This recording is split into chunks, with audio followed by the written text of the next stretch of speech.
This is ILM Circle, a learning workshop presented by the Islamic Speakers Bureau of Arizona, or ISBA. ILM stands for Intentional Learning for Mutual Respect, the foundation of what ISBA is all about. Welcome, everyone, to tonight's ILM Circle. My name is Michelle Marion, and I am one of the board members for the Islamic Speakers Bureau of Arizona. And it's my pleasure to welcome all of you and also to welcome our guest speaker tonight. This is the third in our End of Life series. We started talking about end of life customs and traditions in January and looked at Judaism. And then in February, we looked at end of life traditions and customs in Islam. And tonight we'll be looking at end-of-life customs in Christianity. And we're very, very pleased to be welcoming the Reverend Adele Resmer. She's a PhD who is retired from the Evangelical Lutheran Church of America as a Lutheran pastor. Over the span of her 35-year career, she served the church as a pastor, a professor, a consultant, and a judiciary staff person. She was the primary drafter of the Evangelical Lutheran Church of America's statement on end-of-life issues and served as a hospice chaplain. She is currently a board member of the Fountain Hills Interfaith Alliance. She participates in many events that are sponsored by the Islamic Speakers Bureau of Arizona and engages in weekly Torah study with members of the Reform congregation at the Imkor Hayim in Tucson. So I am very pleased to welcome the pastor with us tonight and very keen to learn more about this important topic. Just so you know, our guest will be speaking for about 30 minutes or so, and then we've left ample time for question and answer at the end. So get your questions either in the chat or we'll have you unmute when we come to the closure of the presentation. So without further ado, I'm going to turn it over to our guest tonight. Welcome. Well, thank you. Thank you, Michelle. It's good to be with you here this evening and to participate in this series. End of life issues and experiences have been very important to me, both as a pastor and as a hospice chaplain. I've spent, like many clergy of different faith traditions, I have probably spent a good chunk of my ministry being with people at the end of life and have been able to participate with them and loved ones as they've journeyed through that process. I've also had the good fortune to be able to reflect on end of life, both primarily through the Christian tradition, and I've been delighted to learn more both about the Jewish and Islamic traditions with this regard. So let me begin with a couple of comments before I move into specific end-of-life practices within the Christian tradition. Let me say that I cannot speak about all of Christianity, of course, but so I will reflect mostly on mainline Protestant and Roman Catholic traditions within the North American context. So to say that to begin with. Then also just a couple of assumptions that Christians tend to make about life and the end of life that influence the kind of practices we participate in as people are dying and then as they have died. So the first is probably not unique to Christianity. It's something we share with other faith traditions, but is really pivotal to end of life, and that is that all life is a gift from God. And therefore, each life is worthy of dignity and being treated with respect. This is true not only through the whole of life, but it is also true then as one is approaching the end of life, and then the way one decisions that are made, the way that we respond to people as they're dying, and certainly then with their bodies after they have died. So there's that piece, and that death is seen as a transition, if you will, from life here on earth in relationship with God, the world, and our neighbors. And then on the other side of death, Christians believe in life after death. And this is not true of all faith traditions, but this is pretty consistent across all. And life after death comes from the basic assumption that just as Jesus died and was raised by God, and we know this from our Christian scriptures, so too then not only is Jesus kind of a model for us as how he died, and then his faith and trust in God through his dying, and then he was raised and ascended to be with God, so too we have that promise. Now, that's our official teaching. Right. And like with other traditions, of course, where people land, actually, as they sit in our congregations or as they sit at bedsides with family members and loved ones, where people actually are, both in their thinking through and even their emotional existence, where people land is all over the map.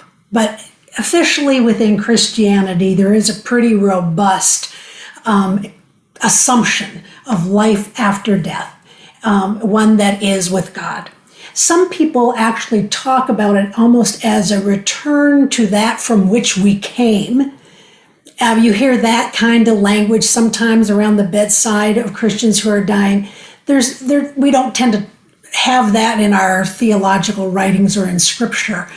But it is that sense we begin with God, we live here on earth with God, and then beyond death. What this basically means is that spiritually, death is not to be feared. Because even though one's bodily existence ceases, life is not ending. It's transitioning into something else. Now, it's a mystery, of course, what that something else is, and we have language within the tradition to talk about how it is resurrected life, where we will be raised and be with God, and some people use the language of being reunited with loved ones who have gone before us. This is such a powerful teaching for Christians that it is not uncommon to hear at the bedside of people who are dying that they have had visions, like visitations, if you will, of loved ones who have come and who are there as comfort and to, in a sense, to accompany people then through death. I have heard that enough. I've had that witnessed to not only with people who've been my parishioners, but also family members for that matter too.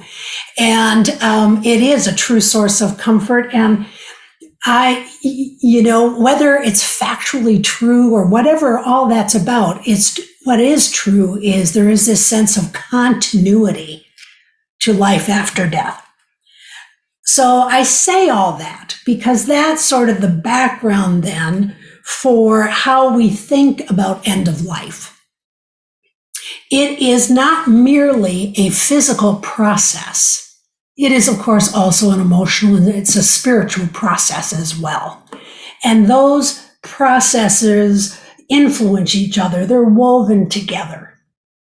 So just as people are getting to the end of life and are inclined to focus more inwardly, spiritually, as they begin to prepare for whatever is beyond, we also literally, not only with physical decline that comes with the end of life processes, but we see people withdrawing from physical processes. So people quit eating and drinking. And this is very hard sometimes for families because they think, oh my gosh, the way I show love, my love language right, is to feed the people I love. And yet at the end of life, we know medically that it can actually be uncomfortable as your digestive processes slow down and so on. But we also know people are literally beginning to let go of the things that link them to this life, which is food and water. You'll often see people will also begin to go more inward, will not be as open to people who come to visit them, either closing their eyes or resting, because the process has moved more inward as a way of, it's more of a spiritual process in a way of preparing to let go of this world with all of its connections and preparing for whatever is ahead. I have found that that's really comforting a lot for families to know this is a very common process, but it also fits very much within our Christian teachings as a way to interpret what's going on medically, as well as what's going on spiritually. So let me say, therefore, a couple of some practices from within the Christian tradition. When people move into that time that we would call the end of life, which can be, if you work with hospice, of course, right? The end of life is 6 months or less. Some people start earlier than that. But when whatever is going on physically with someone has turned a corner and medically they say there's nothing more that can be done. Either the chemo no longer is working or the health process has progressed to such a degree it can no longer be held at bay. Then we talk about end of life beginning, and we move more toward palliative care. Now, palliative care, of course, is a medical term which basically is to talk about how do we provide support, whether it's medically, spiritually, for comfort and for the alleviation of symptoms.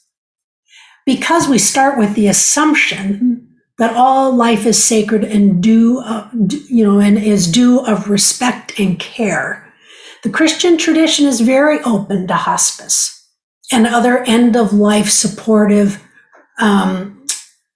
activities. There is no prohibition about using pain relievers or even sedatives if, in fact, the goal is to provide comfort and to alleviate distress through the end of life. Now, we know that there are some medications that when they're given to the degree in order to alleviate symptoms, they certainly don't impede the process of moving toward death. And some things like, say, for example, morphine has a side effect of diminishing breathing, in some amounts that some people at the end of life need. If the goal is to relieve suffering and discomfort, and to provide a way for people to be as present as possible through the end of their life, there is no Christian prohibition against the use of those sorts of medications. The priority is comfort. And so other supportive things that aren't just medical, that have to do with the presence of others, that has to do with keeping them just physically comfortable, is also very important. The question has come up in, maybe the last 20 years, maybe the last 20 years, maybe 15, 20 years, about assistance with the end of life, medical intervention. And within most Christian traditions, the assumption is that you want to provide all the supports absolutely necessary so that someone does not end up in a situation where what seems like the best idea is whether to take a prescription amount of medication or to end their life in some other way.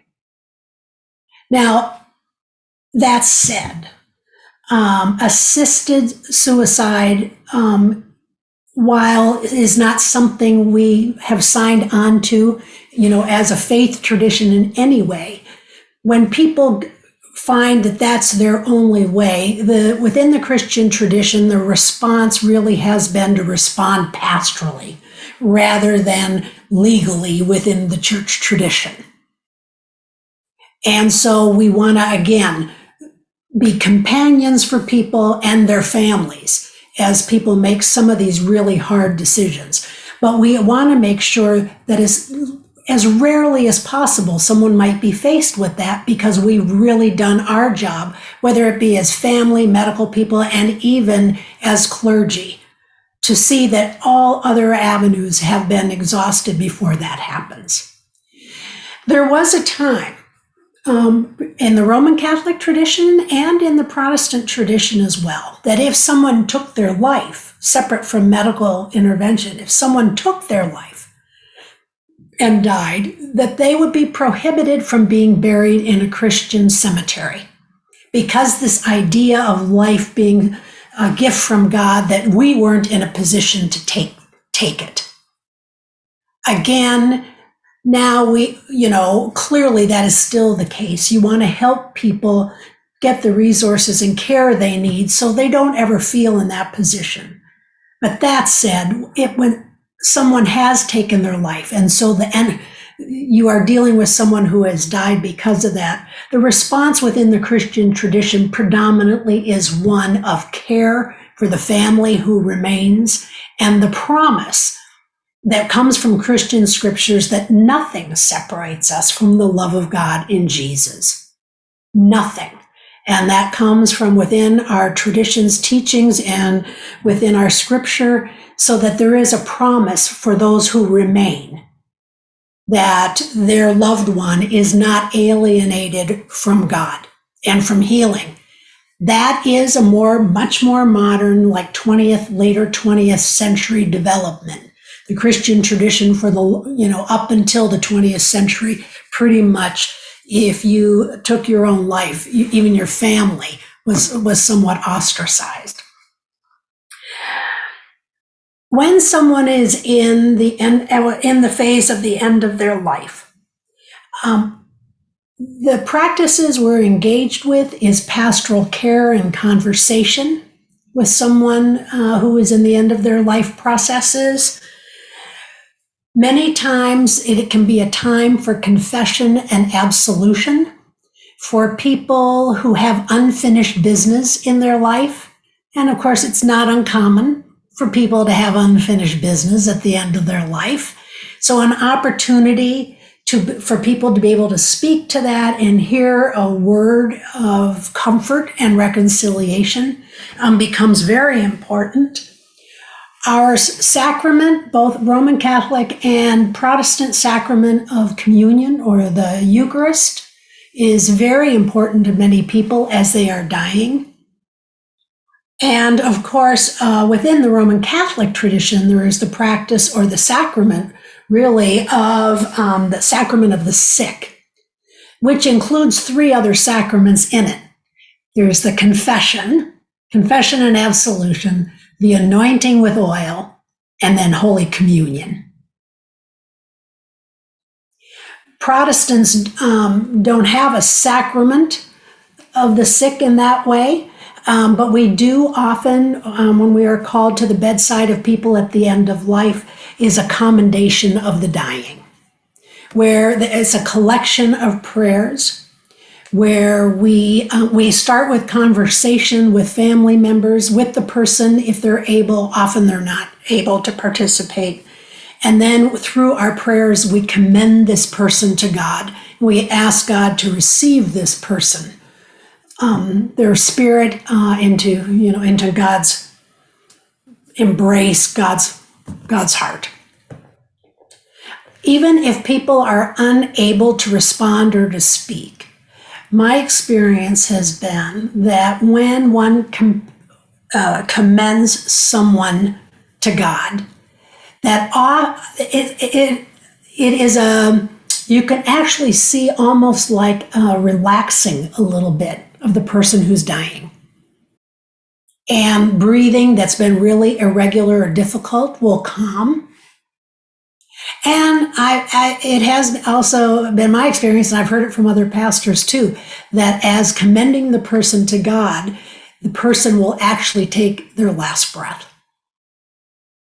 It's a very powerful ritual for people as they are dying, that even if they've been struggling, to, in a sense, to know that they are being held up to God can be a time of release.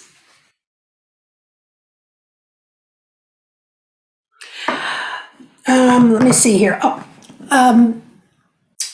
When someone dies, within the Christian tradition, there used to be, again, even through the early part of the 20th century, sort of a presumption toward burial of the body. Now, when I was a kid, and this would have been, maybe in the late 50s, I can remember my grandmother's sister, who lived right next door to her, being laid out at home. And that's not probably uncommon, but not uncommon in the Christian tradition in the earlier part of the 20th century. People were laid out at home, people came in and out, there was visitation all around, people would do all that, and then once the person died, then the funeral home would come and take the body. And so I remember that as a kid. It was a little spooky, I have to say, when you're little, but it also helped you to have this whole sense that life, even as kids are running in and out of the door, this person is laid out there, and that it's a natural part of the rhythm of life. Because our faith of being reunited with God in death is not dependent on some kind of bodily preservation. Because we know even if you go into the ground, if you're buried, your body will disintegrate. The earlier presumption of burial has gone by the by, as it has in the culture in general. And so I would say over the last, I would say 20 years even, or trying to think, even the length of my whole ministry, I have been involved with burial that did not include a body going into the ground. Cremation has probably become the most predominant practice. And that certainly fits within the Christian assumption that God's not limited by our physicality when it comes to raising us on the other side of the grave. So we do say, dust to dust, ashes to ashes, dust to dust. And so whether one is cremated or one disintegrates in the ground, we do end up dust of one kind or another. Even so, the practices, whether one is cremated or buried, are similar. And that is that there's usually a service held in the congregation. There's held in a congregation. We often call them celebrations of life. We used to call them funerals. Now everybody's having a celebration of life where we do that and we celebrate the person's life. There is not a set time from the time of death to the time of the funeral or the celebration of life. We don't have a designated time, as some faith traditions do, within which that can happen. And of course, now that we've lived through COVID, right? I know my dad died last November, and we will be taking his ashes in May back to Canada, taking them home so that his ashes can be interred in the cemetery there with generations of his family.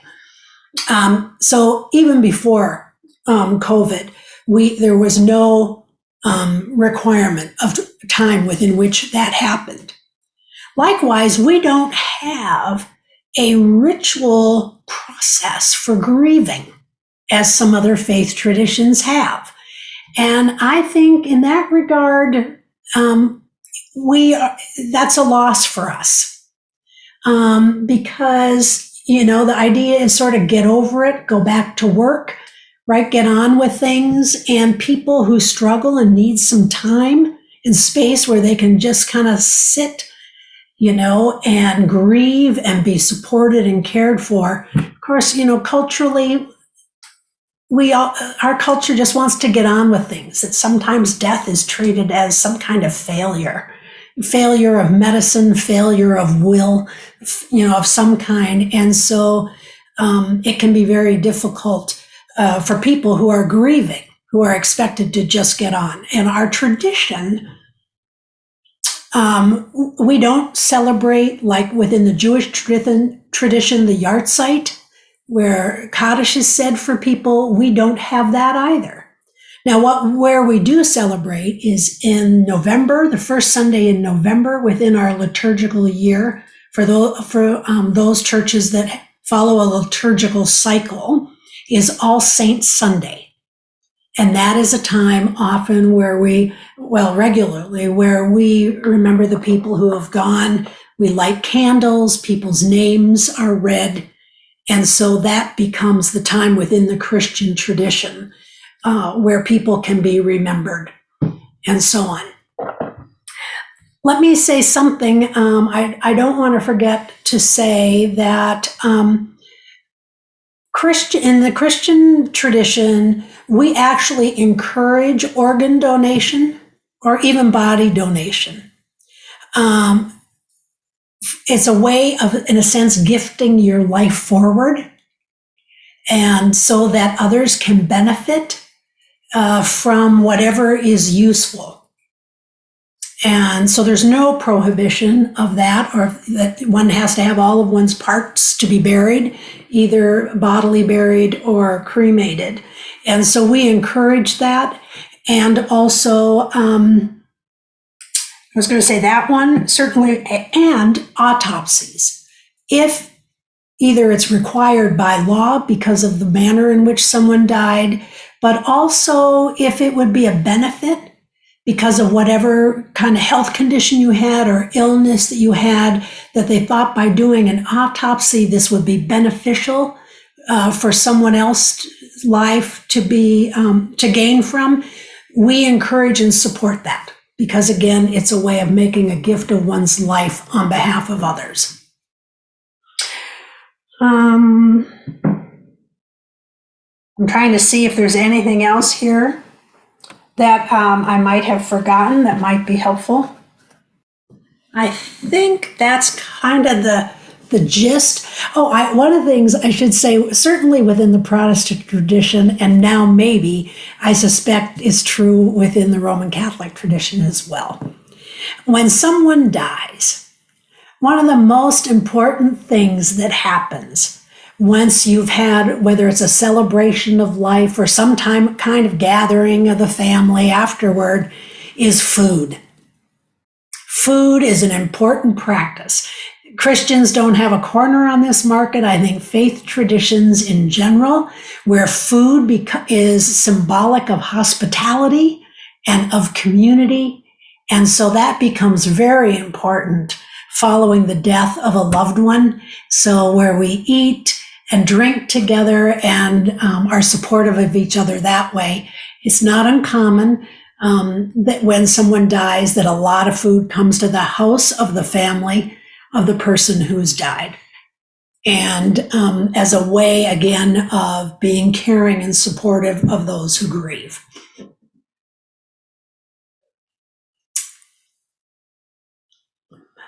That's what I have at this point. So, Michelle, why don't I hand it back to you?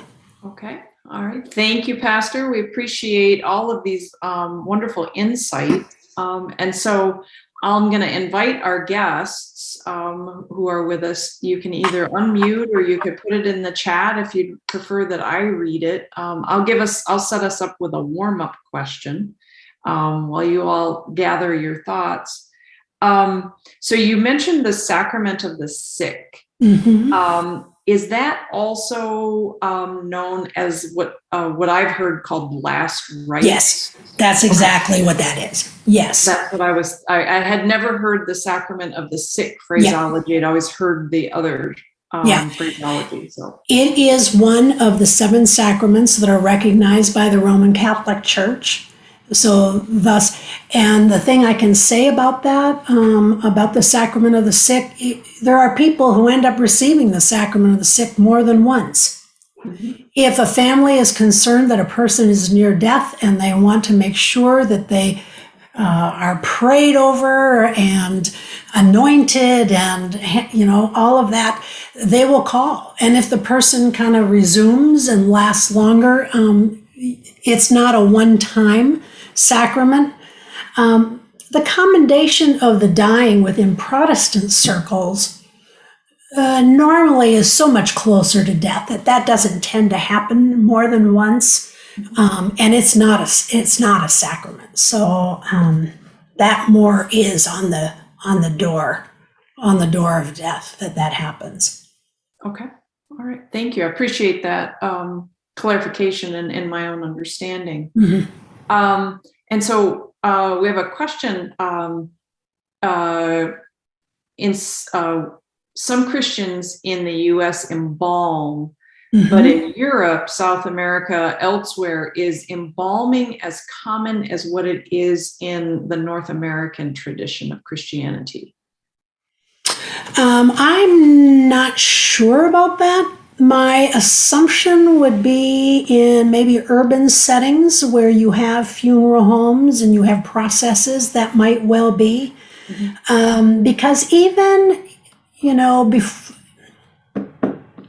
before there was embalming available, of course, that didn't happen in the North American context. But once it was available, so that you weren't, so that people, then you could have this expanded time between death and when somebody, there would be a viewing and then a celebration of life. There would be embalming. So I'm thinking it may be more of an urban, although in North America. So I'm not as knowledgeable about that as probably I need to be. What I can say also is in North America, interestingly enough, of course, once it became available, it became the go-to thing for Christians because it did allow you to transport a body back to a home area. It allowed you to take time for family members to come from all over to kind of be there for the celebration of life. The embalming allowed that. That said, there is now, at least in North America, there is a green burial movement. And in that movement is no embalming, where someone is certainly cared for, their body is cared for and cleaned and all of that. And then the person is simply put into a biodegradable bag. And so within a short period of time, and then that body is buried in the ground. But because there's no embalming, then just very practically that needs to happen in a shorter period of time. Sure.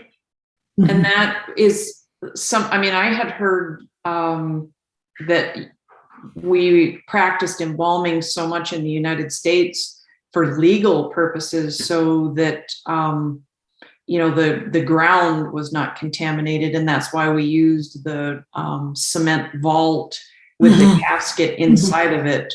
Would that be also part of the green movement, that you would not be in that cement vault? Right, okay. Right. No, you're in the ground. And, the microbes that are in us basically just disintegrate our bodies, right? So that really is less problematic. And also as people have become more aware of wanting to diminish their carbon imprint, not only in living, but also in dying, being cremated has a good sized carbon effect. Yeah. With the furnaces and so on and what goes into the atmosphere. So that's also a piece of the green burial movement, is as a way to diminish one's carbon imprint, even in death. Okay, great. Thank you. And we have a question from Naomi, if you want to unmute. Hi. Many of the practices at the end of life are really geared towards comforting the family or the loved ones of the person who's dying. Often the person who's dying is not very aware of what's going on, as you said. What practices are there to comfort families of people who die accidentally and suddenly? Are there any? I wouldn't say that there are any special practices if someone dies suddenly. Of course, if someone does die suddenly by accident or in some other way, what you don't have is the opportunity, to do a commending, or to have that pre-time where you have pastoral conversation, not only with the person whose life is coming to an end, but also with their family. There's a palliative care physician whose name is Ira Byock, and he has worked with people at the end of life and their family members for probably the last, 50, 60 years, something like that. And what he has found is pretty consistently that for people to have peace around their dying, and for the family actually to go into that process with the person who's dying, is there are 4 things he's found that people need to be able to say. One is, please forgive me. Another is, I forgive you. The third is, thank you. And the 4th one is, I love you. Now, to get to the point where that is possible, with people, anybody in life. My thought when I heard that was, we ought not wait till we're dying to be engaged in that conversation. But certainly as people are dying, some of the stuff that caused grudges to be held within families or hurts to be hung on to don't seem quite as important, and there's more of an openness, which I think is part of the spiritual process of dying. All of a sudden, some of the stuff that seems so important when we were putting one foot in front of the other, and had a strong ego identity, that all of a sudden the reconciliation becomes significantly more important. And pastors can play a pivotal role. Pastors, chaplains, priests can play a pivotal role in that, not only with the person who's dying, but with family members. So that when the person dies, they also have a sense of being more at peace. There's less baggage left that they've got to work through in their grief. But when somebody dies accidentally or has like a major heart attack, on the 18th hole of their golf course, you don't have the opportunity for all that. So what that means is then the grief process for those who are left can be more complicated. And so either pastors who have a particular skill in terms of pastoral conversation and so on, or to refer people for therapeutic support through that time, that can be very helpful as well. Mm-hmm. So, Barb, I see your hand up. Just to add on to what Adele said, some congregations have Stevens ministers that are specially trained to help families and individuals go through grieving processes. So there is that in some churches, and I can't say all because it's a fairly limited program, but it is out there. Yeah.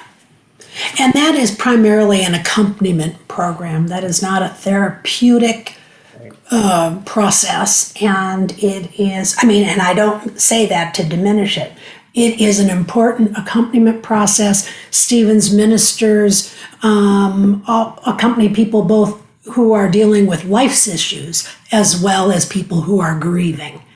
Anything that becomes complicated, which, in the medical language of hospice in particular, that's called a complicated grief, then it really, that's normally when a pastor becomes involved. And if the pastor feels that what's required is more than their particular expertise, then to encourage the person to move on to someone therapeutic. And does hospice provides grief counseling as well if the person was in the hospice care? Is that correct? The way hospice care is structured is there are interdisciplinary teams, and every team has on it not only nurses and doctors, but also and physical caregivers.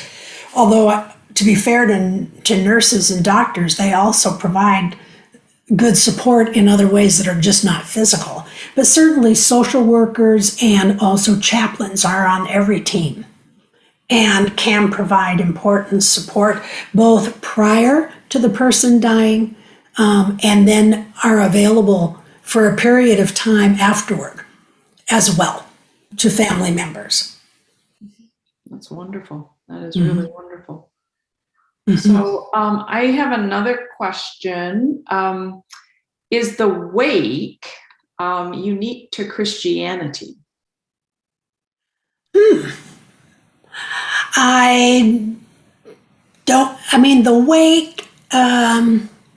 way it's constructed, I can't say it. In Judaism, is there a wake, Naomi? No, I haven't heard the language of that, but certainly in the Christian context, that's all part of the celebrating the life of the person who has just passed, right? And so you celebrate and you party and you tell stories of the person who has just died.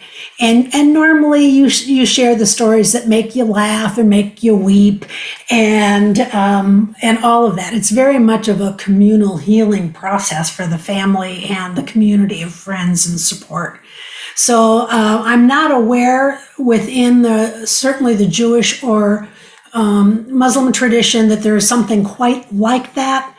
And certainly within certain ethnic groups do a much better job of that than some others as well. My background is German, German Lutherans, they don't kick their heels up so great, at least not when I was growing up, when it came to someone dying, right? But other groups have do a much better job of expressing it. And of course, that's just so helpful from a grief point of view too. Like a jazz funeral in New Orleans or something. Yeah, exactly. Yeah. Asra? Well, I was just going to ask, what is part of the wake? What is included? What happens? Oh, well, normally there's food and there's drink and there's music. And depending on whichever group, ethnic group you're a part of, there's different kinds of music. There's usually a consumption of alcohol and storytelling, both formal and informal. You'll have people stand up, just like some people eulogize during the actual service in a church or some other setting. So too at a wake, people will kind of formally stand up and say, I remember, when Grandpa, my grandpa used to go to church and he loved to sing and he would belt it right out and he couldn't hold a tune in a bag, and when we were kids, we'd all be like, oh my goodness, we were so embarrassed. But as adults, his love of singing and being in church, and he loved those old German hymns, and so now as adults, so those are the sorts of stories, and stories of falling apart and reconciliation and those sorts of things. And lots of good food. And yes, lots of good food. Lots of good food, lots of good drink. Sometimes they're multiple day events. Yeah. So we have a question in the chat. Are there any words or actions that would be considered inappropriate from community members when they're paying their respects to the family? Oh, interesting question. That would be inappropriate. I think it is likely, my experience is it is not helpful when people come to those who are, bereft and say, something to do with, but he's with God. Now, the truth is, according to Christian tradition, we trust that the person somehow or another is with God after death. But to go up to someone in the midst of their grief and say, well, at least they're with God, ends up being really unhelpful. And so comments that want to short circuit the grief, I would say, are unhelpful and inappropriate.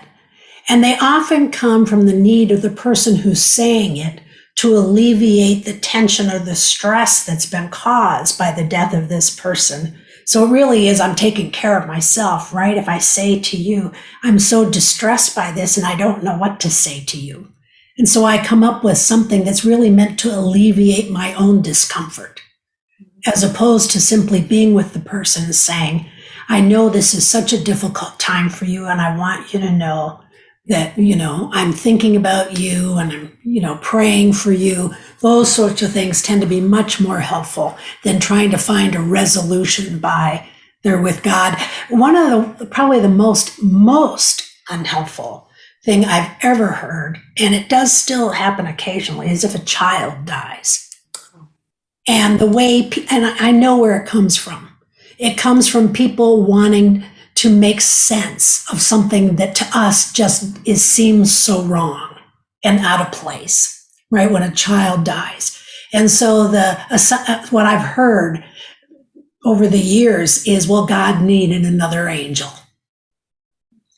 Or that it was their time. It was their time, and that they were such a lovely child that God wanted them more than God wanted them to be here with us, or some permutation of that.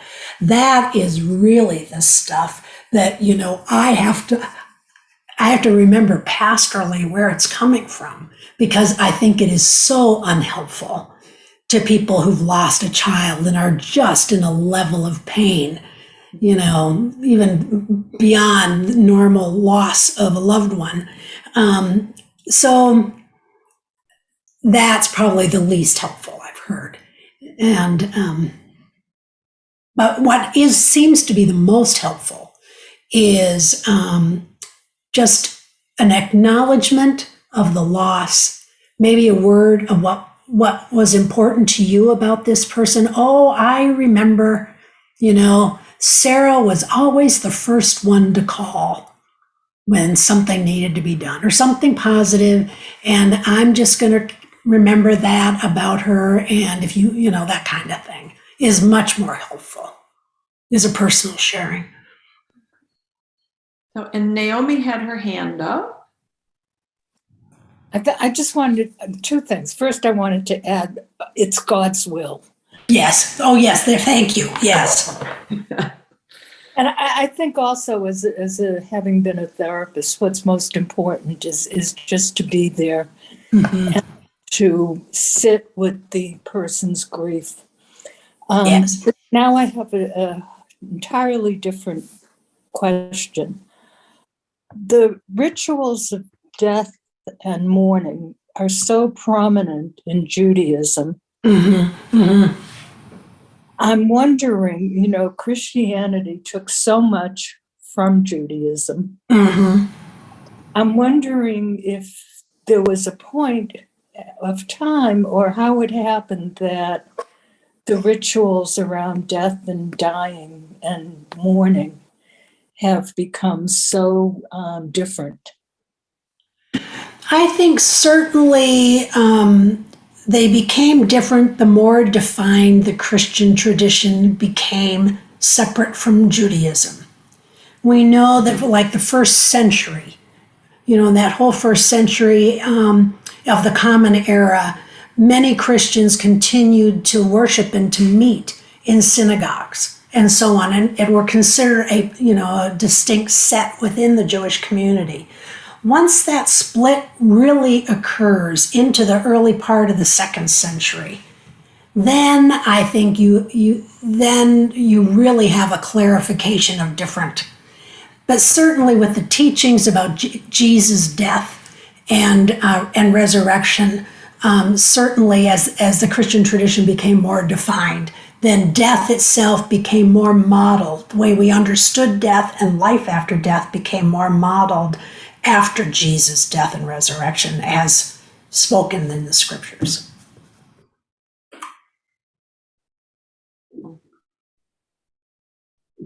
And do we have other questions?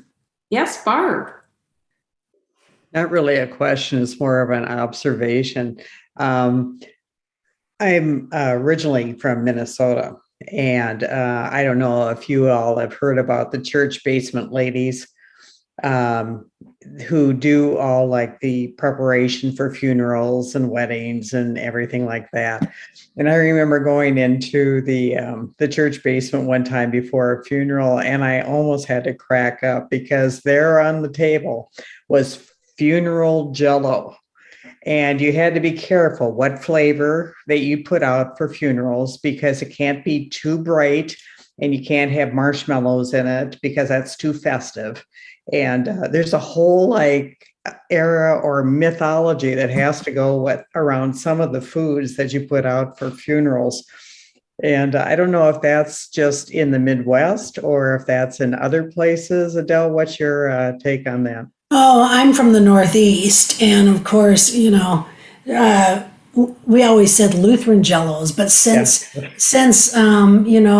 I've heard that from other mainline Protestants as well. That it's but a lot of it's ethnically informed. So you'd have German foods, and Garrison Keillor, of course, opened the door to kind of mainline Protestant, whether it was Lutheran, Episcopal traditions, which included the potluck supper with the Jello casseroles. Yeah, so a lot of that's ethnically defined for sure.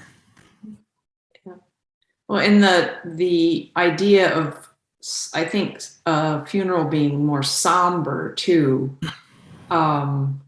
is part of that. And when we look at the celebration of life, which may be a more modern tradition, versus everything was so somber for so long, and you shouldn't do this and you shouldn't do that if you've lost a loved one. And now we celebrate and we have memorials and things of that nature. So there has been a shift and you've mentioned the shift even more recently with the perspective on cremation, the perspective on physician assisted suicides, things of that nature.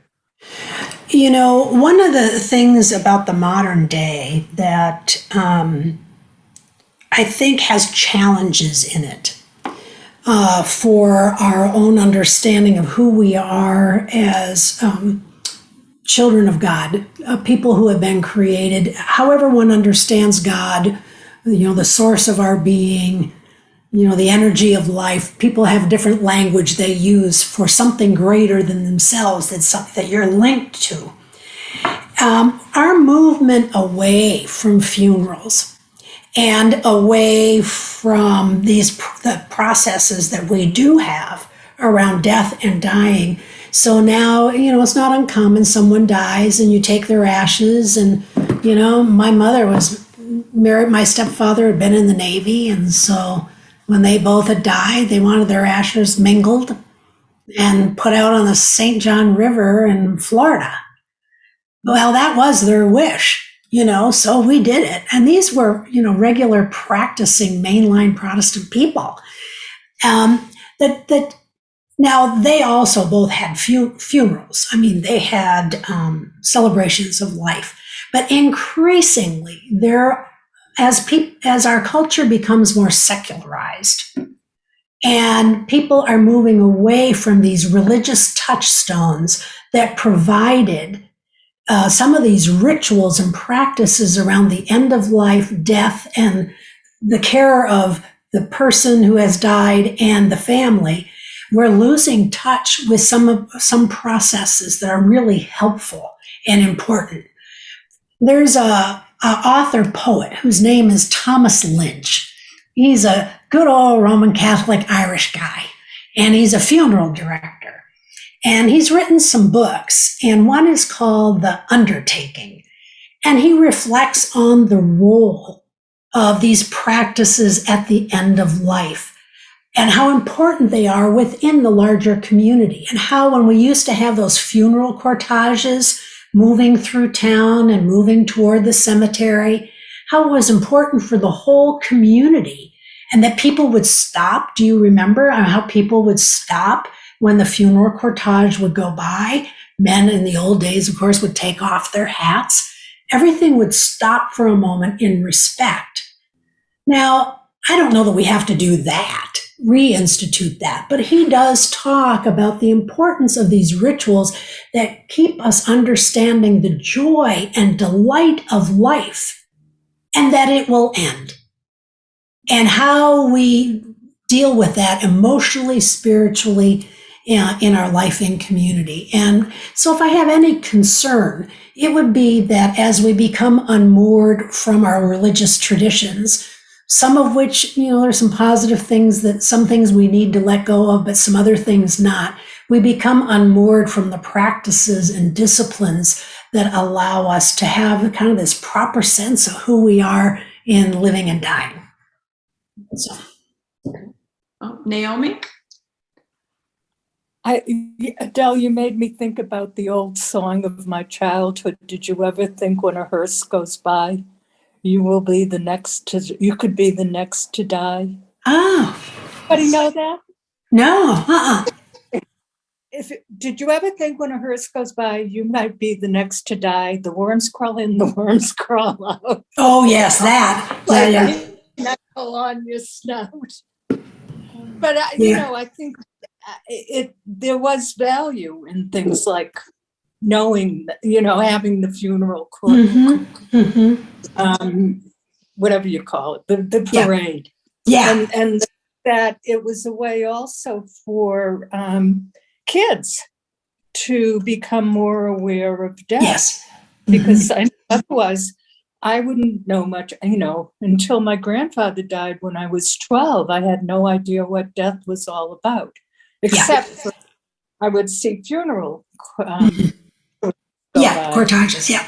And, in the old days when so much was done in the home, when so much of the caring for the person, then the preparing of the body at death and after death took place at home.